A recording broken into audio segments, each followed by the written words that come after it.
12 stolu 8 işçi 10 saata təmir edərsə, 30 stolu 25 işçi neçə saata təmir edər?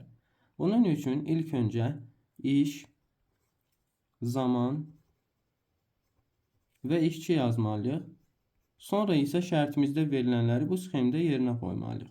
12 stolu 8 işçi və 10 saat zaman yerinə yetirir. 30 stolu isə 25 işçi neçə saatda, x saatda təmir edər.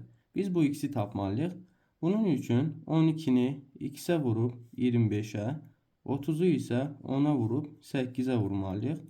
12-ni vuraq x-ə, vuraq 25-ə, bərabər olar 30 vuraq 10, vuraq 8. 25 ilə 30-u ixtisar eləsək 6, 2, 6 ilə 12-ni ixtisar eləsək 2 qalar. Burada 5 qalırdı bizdə. 2 vur 5, 10. 10 ilə də ixtisar eləsək, x-imizi 8 almış olarıq.